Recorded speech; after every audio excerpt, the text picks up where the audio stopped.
Boys and their toys.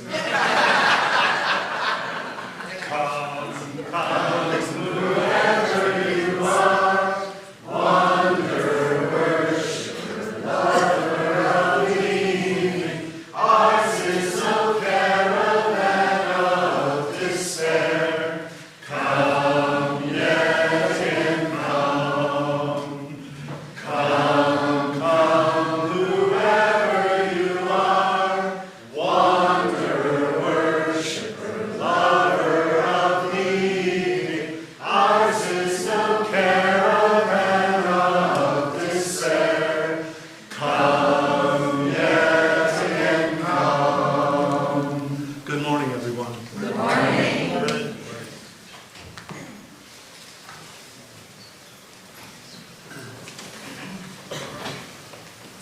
So I asked David if he would play Il est né le divin enfant, and I did not think it was going to sound like that. I have never heard that song sound like that before. And the Kurzweil is just the gift that keeps on giving, because we never know what's going to happen. If the Kurzweil is involved, it could be anything. All right, y'all, we have a few announcements, and then we are going to go on into the worship. First of all, the government did a thing, and they said that everybody needs to opt into texts by organizations such as ours. And if you have gotten our texts in the past, you know that we do not spam you. We do not tell you that your car warranty is about to expire.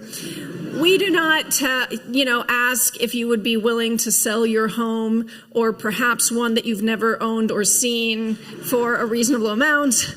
We will not do any of these things. Is that just me that gets those? We will not do any of those things. All we do is tell you about things you've signed up for. B, as reminders. B, every once in a while there will be an event or something that's special. Like, for instance, after the election, we held a special vigil that had not been advertised, so we wanted to make sure everybody knew about it. Things like that. Things you probably want to get. Now, if you want to get text from us, you have to send the word yes to 87447. We have sent you a couple emails to do this, but if you were like me, you ignored that email because we were sitting in staff meeting, and Stephanie and Amanda were like, nobody's replying to the email to say yes. And I was like, well, to be fair, if I got an email like that, I would ignore it. And Amanda just looked at me and said, you did. And so I had to go back and do the thing. So if you are like me and want to get texts from the church, but ignore all of those emails, I'm going to do something I may never do again. I'm going to ask you to take out your cell phone right now in church. Yes, take it out, look at it, and we are all going to, everyone who wants to is going to type the word yes. It is not case sensitive, so it can be any capitalization that you desire. However, there must not be any other thing in the text. There cannot be a period or an exclamation point or a question mark or a pound sign or anything else. Just the word yes. And we are all going to send it to 87447. 87447. Yes. Thanks, Lissa. You get a gold star for Lissa. She's the only one. There was a question over here. Oh, actually not a question. You just, it looked like it was 87-447, but I was wrong. 87447. 87447. It might add a hyphen, I don't know, but don't add a hyphen yourself. Just type 87447. Send the word yes. Somebody said that if you have an Android, you might need to also add it to your address book. I don't know. An Android is a mysterious thing to me. So, if you are an Android person, form a little cabal in coffee hour and figure out what you need to do after service. I do not know. I cannot help you. I have been trapped in the thrall of Apple since I was in my early 20s, and I cannot escape. But, okay, last chance, 87447. Yes to that. Thank you. Friends, our country has been in a state of declining social capital since the 1960s. Thus said Robert Putnam several decades ago. If you were here last week, I talked about his work quite a bit. And it explains so many things. It explains why nobody joins clubs anymore, why nobody goes out in a bowling league, why nobody trusts their neighbors anymore, why nobody trusts the government anymore. It explains the breakdown of democracy, and it explains why Trump got elected. All of these things. And it explains why we can't get enough volunteers in our thriving church that has, ever-increasing membership. All of these things are connected, but the new documentary explains... Well, it looks at this trend in the United States. It talks about some reasons why maybe this is happening, and it also points a way forward. So what we are doing is on this Tuesday, December 10th, we are going to screen this film in Elliott Hall at 5 p.m. with pizza, the food of American community. And then at 7 p.m., we are going to have a discussion about it. Now, if you cannot make it at 5, or if you just want to watch the movie beforehand, go for it. I watched it on Netflix. I think it might also be on a few other streaming services, but I know it is on Netflix. If you would rather watch it with us, just come at 5, and we will all watch it together. But if you'd like to watch it at home, you can just come at 7 and join the discussion. Yes? Will there be childcare? It's a good question. Do you know if there's going to be childcare? I know you don't work here anymore.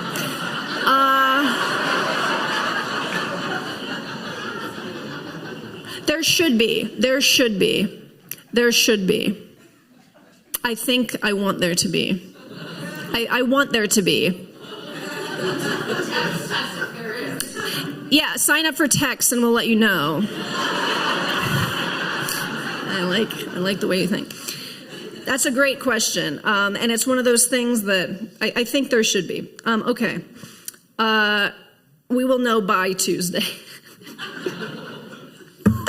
Okay, so let's go talk to Amanda after service. How about that? You and me, okay? We'll go ask.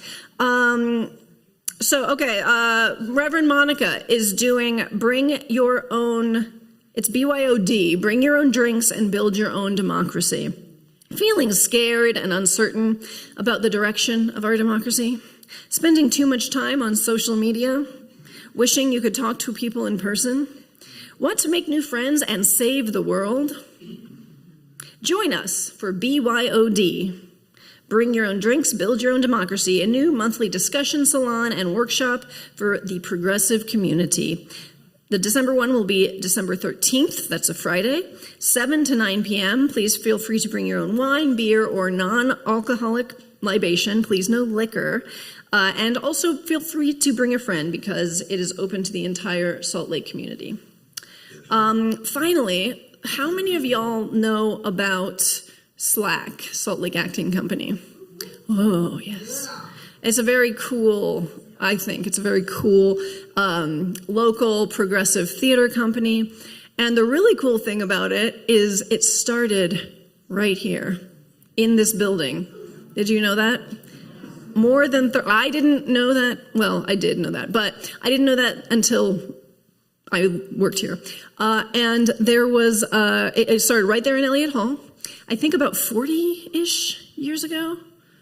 So when I was a wee babe in Indiana, and they were starting Salt Lake. But now it is a thriving theater company that owns like an old Mormon building or something. It's amazing.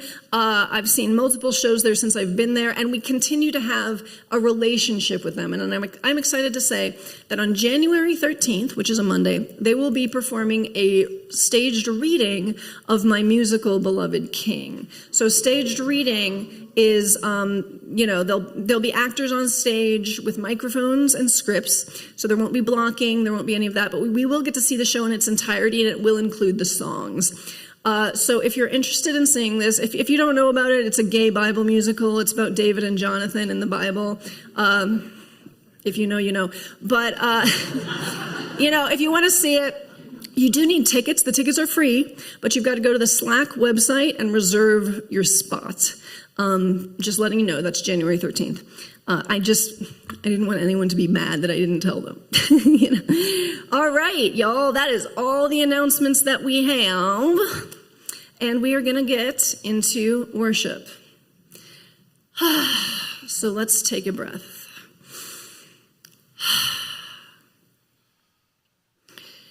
We are now in the second week of Advent. And today we will light the Advent candle of peace. Now, it can be hard to think of peace when such horrific wars rage overseas. Sometimes the heaviness of the world, the terrible things that humans can do to one another, can feel almost crushing. It can lead us into despair or even worse, apathy. But I appreciate how the Advent candles build on one another. Because last week's candle was the candle of hope, which we will also light today. In Advent, so we are reminded that before we seek peace in our world, we must find our hope, however small and flickering it may be. May we find hope so that we may continue to seek peace. And this Christmas season, may each of us also find and carry a sense of peace in our hearts. We who are sensitive and aware often find ourselves holding the suffering, the anguish, the worry of the world within us. I know, I do it too. And it can be important to witness the suffering of the world, especially when others are turning away.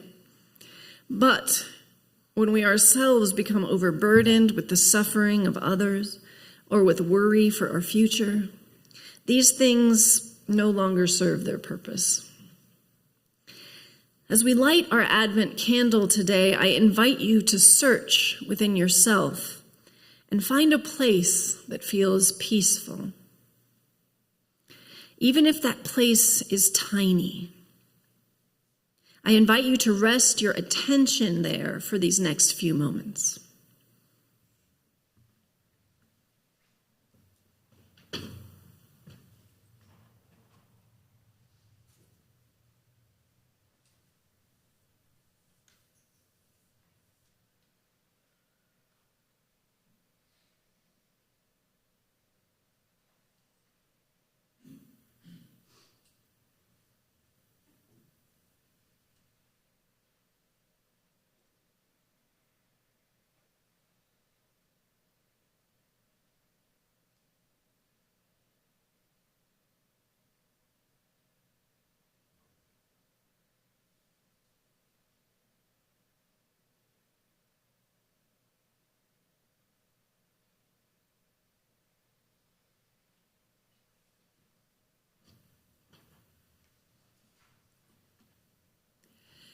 in times of anxiety or overactivity or sadness, for the rest of this Christmas season, see if you can regularly return your energy and your attention to that place. May it comfort and guide you.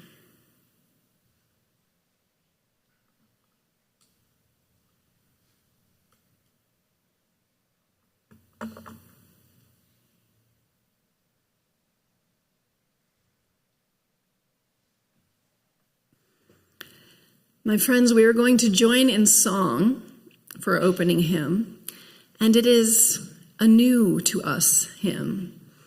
And the reason we chose this hymn, and actually the second one, is because it fits so perfectly, thematically wise, with the sermon today that we couldn't not choose it.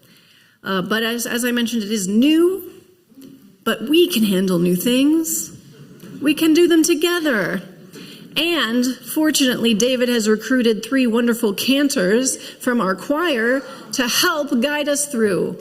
So hooray for our cantors, for our singers, and David will tell you more. So it's hymn number 258 in your gray hymnal. And the first 2 lines are exactly the same. So we actually only have to learn 3 lines. Okay, same words, same tune for the first 2 lines.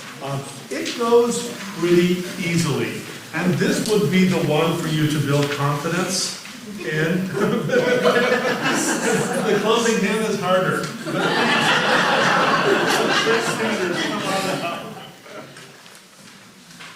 And as Jay said, take a minute as we're going through it and lock the words in your head.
You sounded great. Thank you, cantors, choir members. I'm excited to say that we are bringing in a new occasional, not every week, but occasional feature to our services, How I Serve, where members of our congregation talk about the ways in which they serve their church community. Here to talk about the hospitality team is our wonderful Eve Smith. Did I not say it right? Okay. No, okay. Oh, for her. Okay. I said everything fine. Okay, great. My hard name's hard. I know, I thought so. I was like, was it Smythe? So, good morning, everyone. I'm Eve Smith, and I'm going to talk for just a brief minute about why and how I serve this wonderful church of ours. But before I do my little spiel, I want to give a shout out to David, Amanda, and other unnamed volunteers that decorated our beautiful church. Isn't it gorgeous?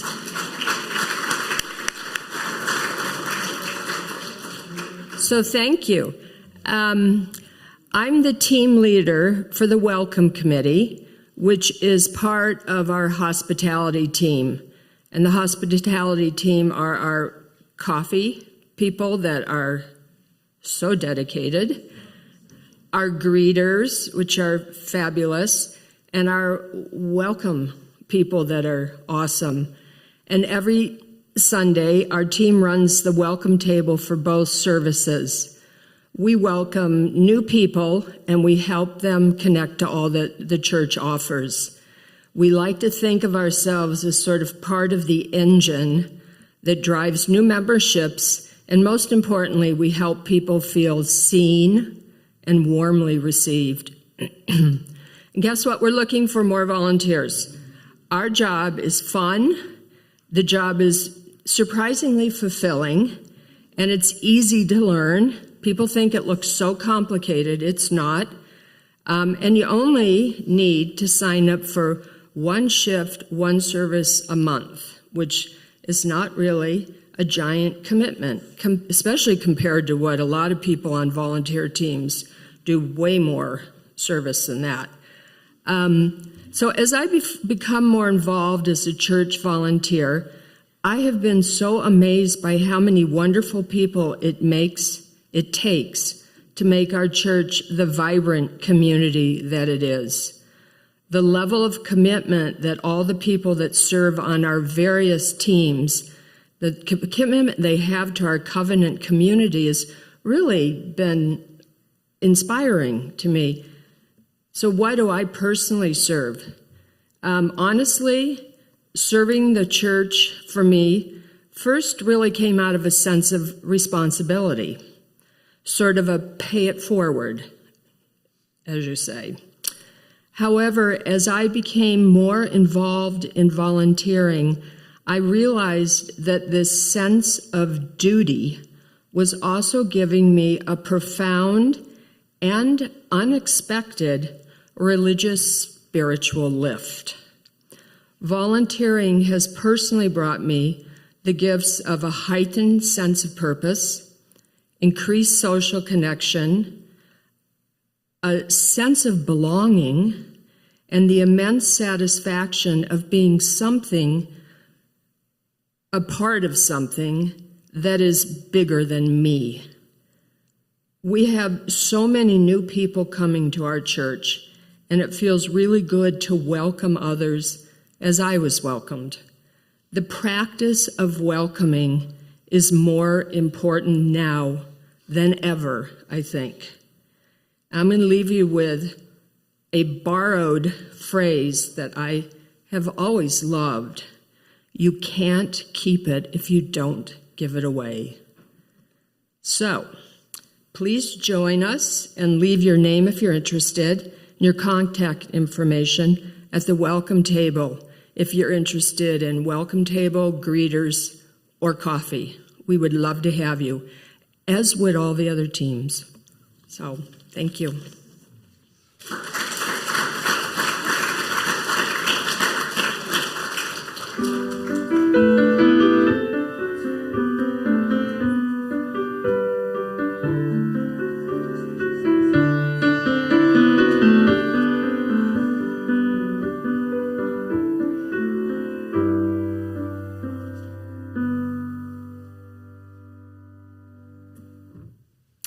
We're going to share in a meditation together. Please find a comfortable seat. Have both feet on the floor if that's available to you. Have your hands somewhere that feels easeful. And close your eyes if that feels comfortable. Let's take a few deep breaths together. Inhale through your nose and lift your shoulders up to your ears. Exhale, release. Let your shoulders slide down your back. Again, inhale, lift the shoulders. Exhale, release. Let's try it again. Inhale. Exhale. We're going to do it one more time. This time on your exhale, see if you can give as much weight as possible to what's holding you up, the pew, the chair, the floor. Inhale, lift your shoulders. Exhale, release. Give as much away as you can. Let yourself be supported. Now breathe normally. And begin to notice the space. Notice your body. Notice your breath. Notice your thoughts.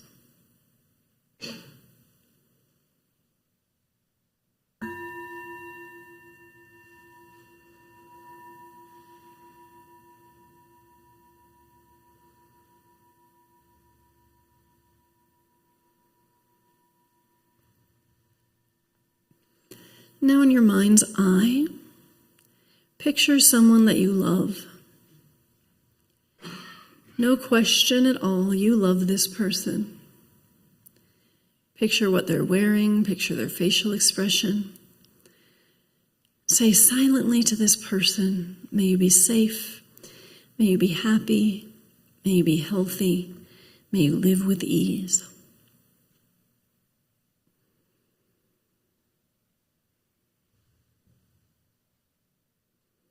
And now picture someone that you like very much. Maybe you'd even say you love them, but they're not the first person you thought of. Somebody a little farther out in your circles. Picture what this person is wearing, picture their facial expression, and say silently to them in your heart, may you be safe, may you be happy, may you be healthy, may you live with ease.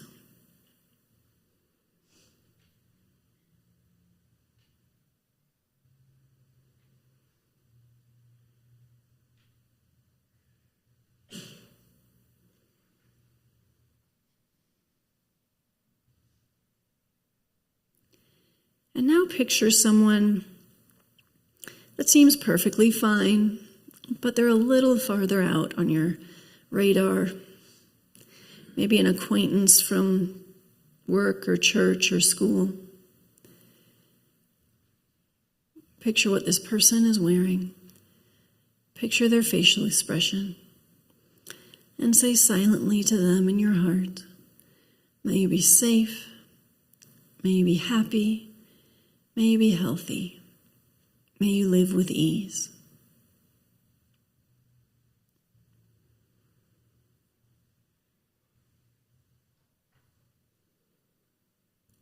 And now picture someone who makes you uncomfortable.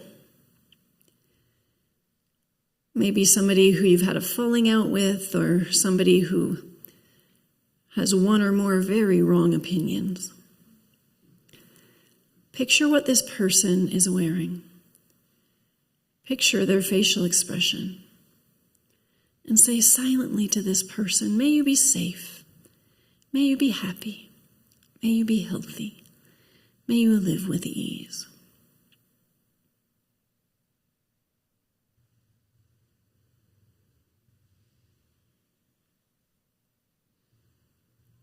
And now picture someone you really don't like. Someone who makes your skin crawl. Someone you absolutely would not choose to spend time with if you could help it. Picture what this person is wearing. Picture their facial expression. And say silently to them in your heart, may you be safe. May you be happy. May you be healthy. May you live with ease.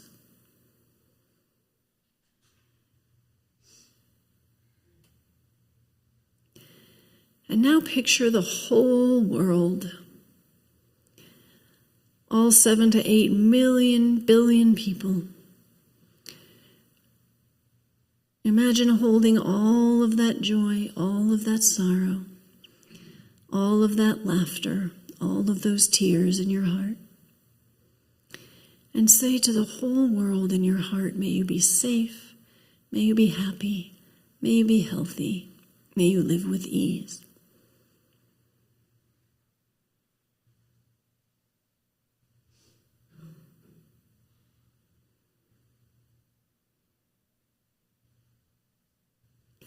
And now open your eyes and look at your fellow congregants and visitors and friends. Yes, really. Yes, even if you're new. Especially if you're new. And we're going to say out loud to keep looking. We're going to say out loud to each other. It's going to be okay. Look at each other and say out loud with me, may you be safe, may you be happy, may you be healthy, may you live with ease.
My friends, all of your contributions, be they pledges, be they what you donate at the auction, be they what you put in the plate, be they the way you show up as yourselves to contribute your time and your talent to this community, creates all of the wonderful programs and events that we have here, all of the things that we do.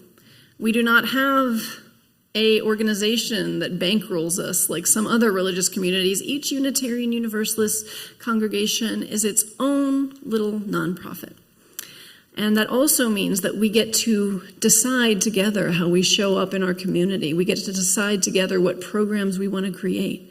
And I myself am very grateful for that. As the basket goes around, I encourage you all to take this time to greet one another. If you're new, I especially encourage you to take this time to say hi to whoever you're sitting next to, and I will come down and say hi as well. The offering for the work of the church will now be gratefully received.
So I grew up like Catholic, like culturally Catholic. We didn't really do a whole lot. But somebody actually told me today, after I delivered this sermon the first time, that in the Catholic Church today is the Feast of the Immaculate Conception, which I did not know. But when I deliver my sermon, you might think that I did. So maybe some part of me is still Catholic in there. Well, I think a lot of me is still Catholic in there. But yeah, fascinating. So when I was growing up, my family didn't go to Mass very often. But sometimes when Grandma was visiting, we would go on Christmas. And one thing that I loved about Christmas in a Catholic church is that Mary is the star of the show. You know, her baby is like the savior of humanity or whatever, but on Christmas, Jesus is a helpless little newborn who can't even hold his head up. And it's up to Mary to deliver him safely, to feed him with her body, and to be the first human being to love him. And in addition to Mary, at Christmas, we celebrate what we call the Holy Family. We usually think of that as Mary, Joseph, and Jesus. When we tell the story of the Holy Family, we usually either go to the Gospel of Luke or the Gospel of Matthew, or sometimes a mashup of the two. Did you know that there's the wise men in one and the shepherds in the other, and they don't actually exist in the same narrative, but we like to put them both in so that kids can have more costumes, probably, in the pageant. And Mark, the earliest canonical gospel, skips Jesus' young life entirely, and John, the latest canonical gospel, is just an altogether different thing. But we know the general story. We'll hear it again at our Christmas pageant. Mary, a young virgin, immaculately conceives a divine child. Joseph becomes betrothed to her later, and they have to travel to Bethlehem while she is very pregnant. She gives birth on the road, and anyone comes to visit the baby and bring gifts. Angels, sheep, donkeys, shepherds, etc.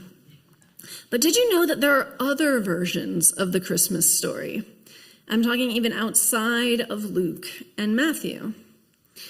You see, the New Testament was taken from a plethora of early Christian writings.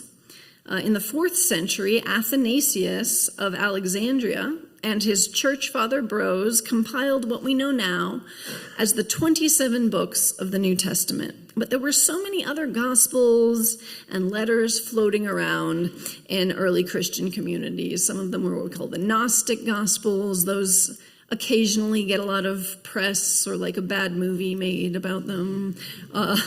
Now, this is not to say that these Gospels were like kept out of the Bible or like that, they're the truth that the man didn't want you to know. right? They actually did do their best to determine what Gospels and letters were authentic, or what they called authentic at the time. And they actually didn't do a terrible job. Mark, Matthew, Luke, and John are much older than many of the other Gospels, according to modern scholars. So they did have like criteria. And I've warmed to the canonization process over the years, but I digress. The Infancy Gospel of James was one of these Gospels that didn't make it into the official New Testament. Now, there are other infancy Gospels, but they focus on the childhood years of Jesus. But James is all about Mary, from her conception leading up to the events immediately following the birth of Jesus. It starts with Mary's mother, Anna. Anna longs for a child but has never conceived. Her husband is upset that he doesn't have an heir, and he goes out into the wilderness to fast for 40 days and 40 nights. While he's gone, Anna prays and asks God for a child, promising that in return, she will give the child to the temple to serve the Lord. Now, do I have any Hebrew Bible nerds in here who know what this is referencing? What? It's dealing with Samuel and, yeah. You got it.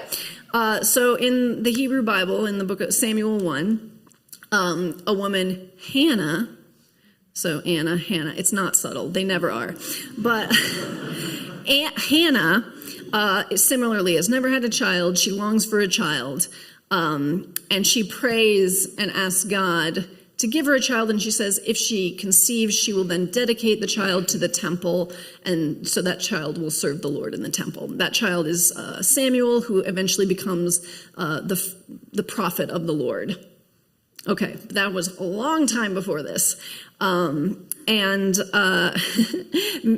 stories in the canonical Gospels also reference the Hebrew Bible in very similar ways. It's sort of a feature of the genre. So this is very much playing by the rules of this type of literature. And in the oldest versions of the story, Mary herself was actually divinely conceived inside of Anna while her husband was away fasting. So then Mary is born and Anna rejoices. If anyone's having like panic attacks about like hereticness or whatever, you can go out and have your coffee early, I guess. So from the start, Mary is a strange child. She can walk easily at 6 months of age. Her mother keeps anything impure away from her since she's destined to serve God. This would have been the practice. And then when she turns 3, she is brought to the temple to serve just as her mother had promised. Now, girls were not generally brought into the temple or dedicated to the Lord. They couldn't be priests, and no one was allowed in the temple at all if they were menstruating. So that cut out women in large phases of their life. But as soon as the little toddler Mary was given to the priest, he exalted her. And she danced triumphantly in front of the altar, it says, and God poured grace on her. I love that image, just like a little 3-year-old dancing in front of the altar and God pouring grace on her, whatever that looks like. So just like Samuel, son of Hannah, dedicated to the temple before her, she grew up with the priests, and it says that all the tribes of Israel loved her, which was quite a feat. It would be like, I don't know, all the parties of the United States loving one person. But then she turned 12, and the priests freaked because they did not want to risk a menstruating human in their temple. So they found a guy named Joseph to take her in as a betrothed. Now, Joseph, in this version, is old and already had adult children, and he was frankly embarrassed that anyone might think he would be romantically involved with this young teenager. But he did what he was asked by the priest, and he put her up in one of his houses and just left her there with servants for 4 years while he was off working. And then when she was 16, the story starts to get more recognizable for those of us familiar with the New Testament. an angel comes to Mary with a strange proposition. The angel tells her that she has found favor with God, and God wants to conceive a child with her. Now, in this version, Mary has some follow-up questions. She asks if she would have to conceive the way all women conceive. So it seems that in this version, Mary is explicitly not into that idea. That's right, Mary is ace, it is canon. Well, actually, it's non-canonical, but... And if you don't know what that means, find somebody under 40 and just ask them and they'll tell you. But the angel assures her that she wouldn't have to conceive in the usual way. Immaculate conception was a perk of this arrangement. So Mary says, sounds good, let's do it. And she conceives, not in the usual way. Then Joseph comes back and is confused and more than a little suspicious, but he eventually believes her when she says that there was no untoward behavior while he was away. Now, this part overlaps with the canonical Gospels. Joseph has to go back to Bethlehem, the place of his birth, to get counted as part of this convoluted census. And of course, on the road, their donkeys piled high with travel supplies. Mary goes into labor. Ultimate road trip nightmare. Now, in this version, they find a cave to deliver to the baby. There is no manger, so they're in this cave with their overburdened donkeys, and Mary is starting to heave with labor pains, and Joseph has no idea what he is doing. So, being a wise man, he goes into town to find a midwife. And if I may, a reading from the Infancy Gospel of James. And Joseph saw a woman coming down from the hill country, and she said to him, "O man, whither art thou going?" And he said, "I am seeking a Hebrew midwife." And she answered and said unto him, "Art thou of Israel?" And he said to her, "Yes." And she said, "And who is it that is bringing forth in the cave?" And Joseph said, "A woman betrothed to me." And the midwife said to him, "Is she not thy wife?" And he said to the midwife, "It is Mary that was reared in the temple of the Lord, and I obtained her by lot as a wife, yet she is not my wife, but has conceived of the Holy Spirit." And the midwife said to him, "Is this true?" And Joseph said to her, "Come and see." And the midwife went away with him. And they stood in the place in the cave, and behold, a luminous cloud overshadowed the cave. And the midwife said, "My soul has been magnified this day, because mine eyes have seen strange things, because salvation has been brought forth to us all." And immediately the cloud disappeared out of the cave, and a great light shone in the cave, so that the eyes could not bear it. And in a little while that light gradually decreased, until the infant appeared and went and took the breast from his mother Mary. And the midwife cried out and said, "This is a great day to me, because I have seen this strange sight." So when Joseph approaches her, the Hebrew midwife understandably doubts his word, that Mary is a virgin and also giving birth. But she follows him anyway. A job's a job, after all. And when she arrives, she witnesses Jesus born in a bath of light. "My soul has been magnified this day," she says, "because I have seen this strange sight." I love that translation because it's true. This sight certainly is strange. This midwife who has helped scores, maybe hundreds of babies into the world, is shocked by what she sees. This picture, a teenage asexual virgin giving birth in a Galinda-like bubble of divine light next to her aging husband, or betrothed rather, both of whom are kind of a throuple with the ineffable source of life, the universe, and everything. Surely this sight was nothing like the picture of a family this midwife had in her head. But this midwife is wise, and she knows a holy family when she sees it.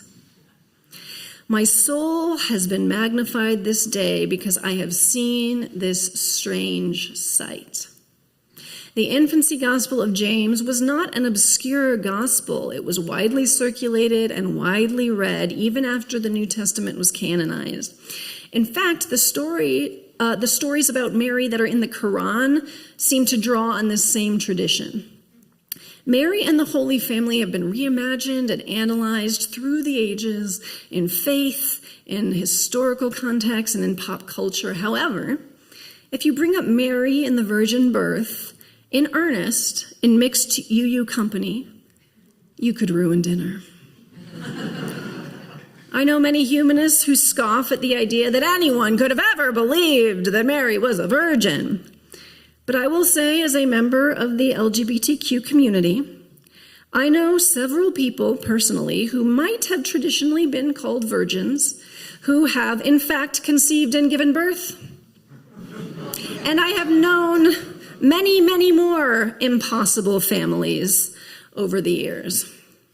And despite the protestations of some, their families are very real.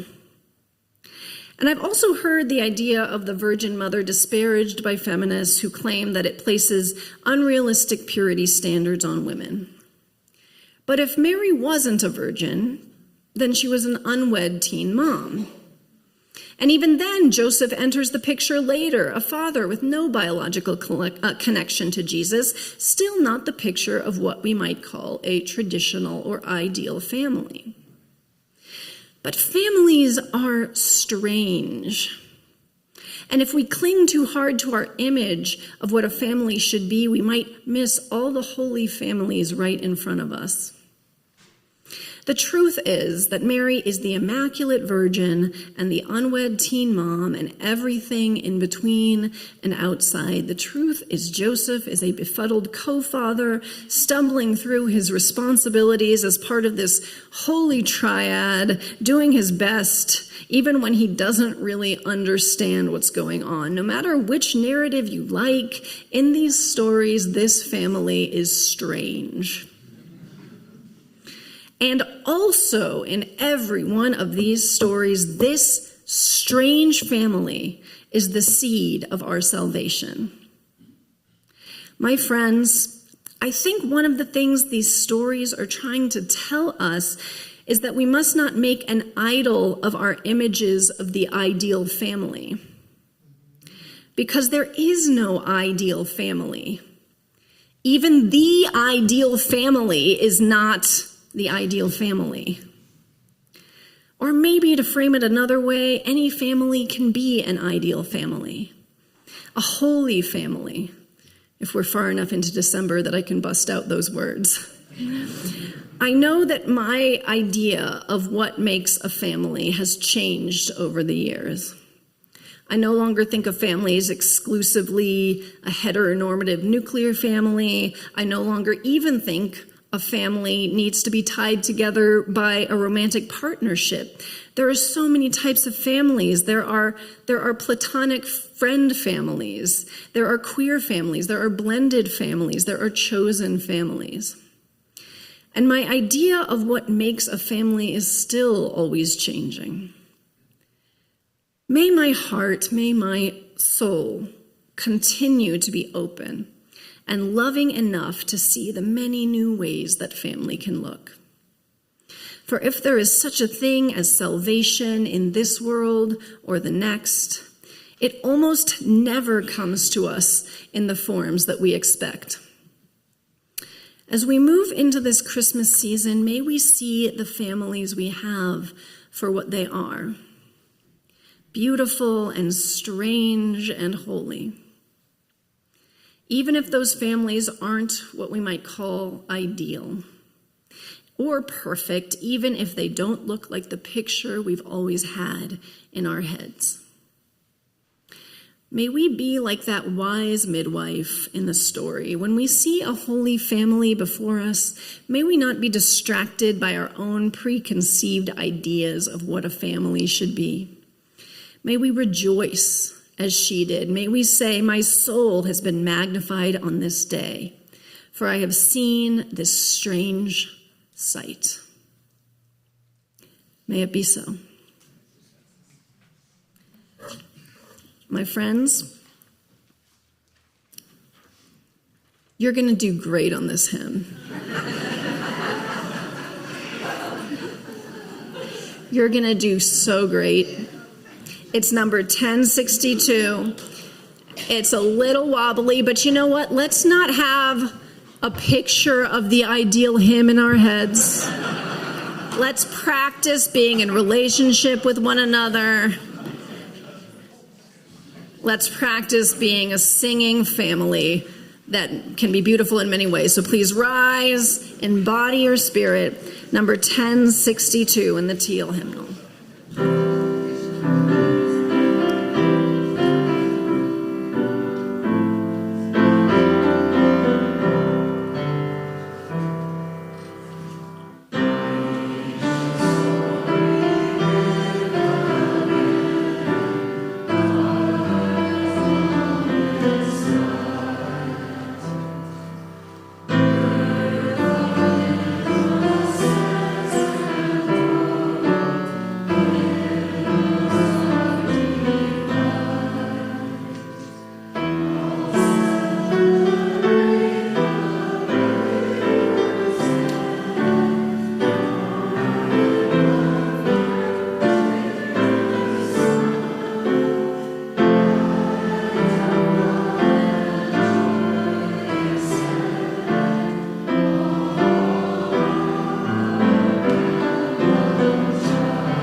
May all beings be well. May all beings be content. May our actions be bonded to our deepest values. May we treat others as we would be treated. May we move through each day with compassion toward ourselves, our friends, and our enemies. May each breath bring us closer to our truest selves and to those we love. Amen.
My friends, just curious, how many of y'all had the CCR version in your head?